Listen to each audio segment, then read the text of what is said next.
Hello, मेरा नाम है साक्षी। कैसे हैं आप सब? आई होप आप सभी बहुत अच्छे होंगे। Welcome to SP economic wisdom. हमने अपने प्रीवियस क्लास पे डिस्कस किया था स्कैर्सिटी डेफिनेशन को। आज हम अपने फोर्थ डेफिनेशन को पढ़ेंगे जो कि दिया है सैमुअलसन ने, वो है ग्रोथ ओरिएंटेड डेफिनेशन। ये कुछ 3 पॉइंट्स है जो हमें पता होने चाहिए ग्रोथ ओरिएंटेड से रिलेटेड, जो सैमुअलसन ने दिए हैं। ठीक है, तो बेसिकली इन 3 पॉइंट के बारे में बात करते हैं। काफी ज्यादा टॉपिक के बारे में, काफी ज्यादा पॉइंट्स के बारे में पॉइंट्स दिया है उन्होंने, लेकिन हम बेसिकली 3 ले लेते हैं अपने डेफिनेशन को समझने के लिए। ठीक है, तो पहला है हमारा एम्फसाइजेस ऑन इकोनॉमिक प्रॉब्लम। ठीक है, अब वो किस पे एम्फसाइज करते थे? ज्यादा इकोनॉमिक प्रॉब्लम पर एम्फसाइज करते थे। अब इकोनॉमिक प्रॉब्लम कौन कौन सी हो सकती है? पहला हम बोल सकते हैं human wants are unlimited. Human wants are unlimited. ठीक है, अनलिमिटेड। और we can say scarce resources. Scarce resources. ठीक है, इसी से प्रॉब्लम अराइज हो रही है जब से हम पढ़ते जा रहे हैं। ठीक है, कि ह्यूमन वांट्स क्या होती है? अनलिमिटेड होने के साथ साथ क्या होती है? वो मल्टीप्लाई होती जाती है। ठीक है, जो कि हमें किसने बताया था? रॉबिन ने अपनी डेफिनेशन में बताया था स्कैर्सिटी की, कि क्या होता है जो ह्यूमन वांट्स होते हैं वो tends to multiply over a time. ठीक है, तो वही चीज को, वही प्रॉब्लम के बारे में यहाँ बात हो रही है। सेकेंड है स्केयर रिसोर्सेज। ठीक है, स्केयर का मतलब आप सभी को पता है कि लिमिटेड अमाउंट पे हमें रिसोर्सेज को प्रोड्यूस करना है, उसकी कमी है हमारे पास। ठीक है, रिसोर्सेज की। ठीक है, दूसरा बात करते हैं हम यूनिवर्सल प्रॉब्लम। अब यूनिवर्सल प्रॉब्लम क्या होगी? क्या यूनिवर्सल प्रॉब्लम होगी? अगर आप लोगों को पता है तो कमेंट बॉक्स पर करके बताइए, अगर नहीं पता है तो मैं आपको बताती हूँ।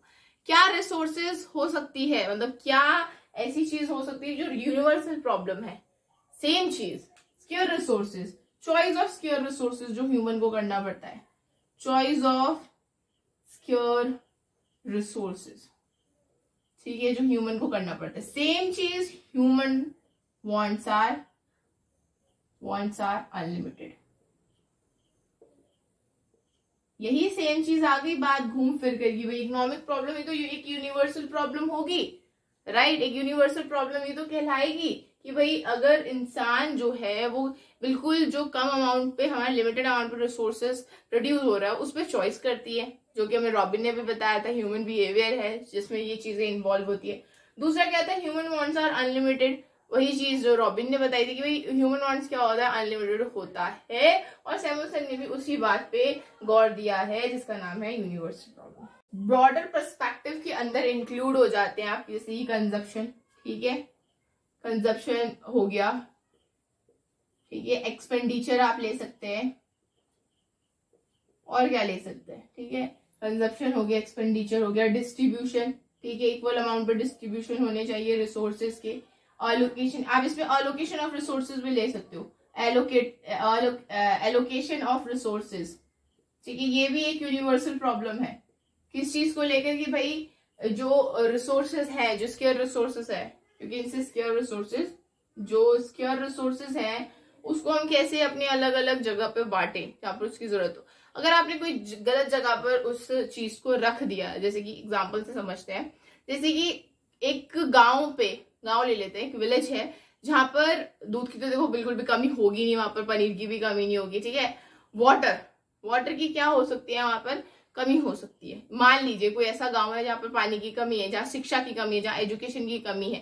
ठीक है, एजुकेशन वहां पर प्रोवाइड नहीं हो पाता है, तो क्या होगा अगर वहां पर हम एजुकेशन की जगह, ऐसे जगह पर एजुकेशन की फैसिलिटी डाल दे जहां पर ऑलरेडी एजुकेशन की फैसिलिटी है, तो वो रिसोर्सेज को एलोकेट करना हमारा वेस्ट हो जाएगा।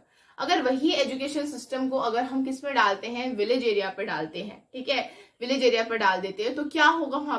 वहां पर एजुकेशन सिस्टम आ जाएगी, बच्चे वहां पर पढ़ने जाएंगे, एक्सेट्रा एक्सेट्रा।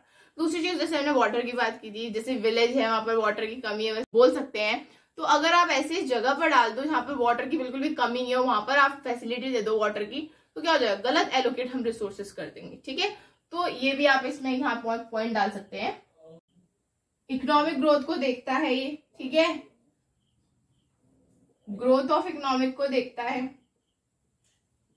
ये सब चीजें क्या होती है? कवर हो जाती है। एक ब्रॉडर पर्सपेक्टिव दिया है जिसमें काफी सारी कंजप्शन, प्रोडक्शन, एक्सपेंडिचर, ये सारी चीजें इसमें आ जाएंगी। ये जो 3 पॉइंट था, आई होप आपको समझ में आया होगा। ठीक है, अब हम बात करते हैं अपने डेफिनेशन की कि उसने क्या डेफिनेशन दी है। किसने? सैमुअलसन। अब आप लोग ये सोच रहे होंगे कि भाई मैम ने इतने सारे बादल क्यों बना दिए यहाँ पर, है ना। पर इस बादल बनाने का बहुत मेन मोटिव है मेरा, ठीक है, कि जो सैमुअलसन की डेफिनेशन है वो काफी बड़ी है, ठीक है, जिसको समझने में काफी डिफिकल्टी भी आ सकती है बच्चों को। इसलिए मैंने इस क्लाउड्स को यहाँ पर प्रेजेंट किया है। ठीक है, इस क्लाउड के हिसाब से हम समझेंगे कि हमारे जो सैमुअलसन जी है वो क्या कहना चाहते हैं हमें। ठीक है, जो पहले है हमारे क्लाउड के अंदर, ठीक है, वो क्या है? Study of how man and society choose. अब किसके बारे में बात हो रही है? इकोनॉमिक्स के बारे में बात हो रही है, राइट। किसके बारे में बात हो रही है? मेन तो यहाँ पर इकोनॉमिक्स के डेफिनेशन के बारे में ही तो बात कर रहे हैं सैमुअलसन जी, है ना। तो वो इकोनॉमिक्स की स्टडी करता है how man and society choose, कैसे मैन चूज करता है, ठीक है, एक सिंगल इंडिविजुअल पर्सन कैसे चूज करता है और कैसे सोसाइटी चूज करती है, कैसे। सेकेंड पॉइंट, विद और without the use of money, पैसे के साथ और बिना पैसे के साथ। अगर इसी को ही हम यहाँ पर कनेक्ट कर लेते हैं तो क्या बन जाएगा कि economic is the study of how man and society choose with और without the use of money. कि भाई इकोनॉमिक कैसे स्टडी करता है कि जो इंडिविजुअल मैन है और जो सोसाइटी है वो चूज करती है पैसे के साथ और बिना पैसे के साथ। यही है डेफिनेशन का मतलब, यही आ गया। ठीक है, नेक्स्ट पॉइंट की बात करते हैं। Third, employ scarce productive resources which have alternative use.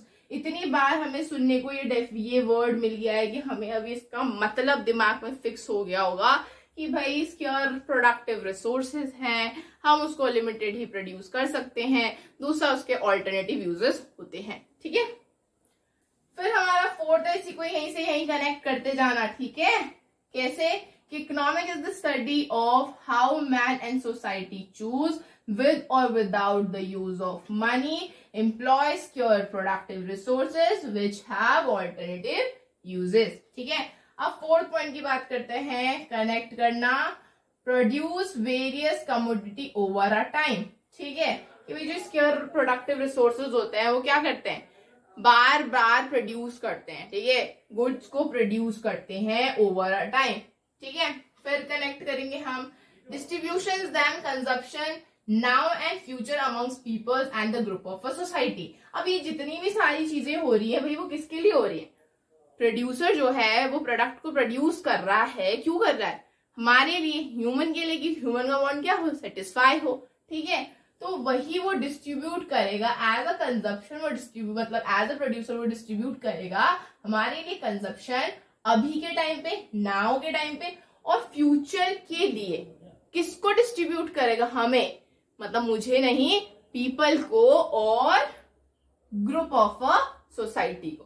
ठीक है, अब देखो आप ये कनेक्ट करते हुए चलेंगे तो आपको एक डेफिनेशन का इंटरफेस दिखाई देगा अभी थोड़ी देर बाद कि भाई मैम इतना क्लाउड बनाने का क्या मतलब था। ठीक है, तो मेरा ये मतलब था कि जो हाईलाइट पॉइंट्स है वो आपको समझ में आ जाए। हालांकि आपने सभी चीजें पढ़ी हैं इनके अलावा, ठीक है, फिर भी तो ग्रोथ ओरिएंटेड पूरे इस क्लाउड्स के ऊपर डिपेंड करता है। तो अब देखते हैं कैसा इंटरफेस आता है हमारे डेफिनेशन में। आपको यहाँ पर काफी लंबा चौड़ा डेफिनेशन दिख रहा होगा सैमुअलसन के द्वारा जो इकोनॉमिक का डेफिनेशन दिया हुआ है।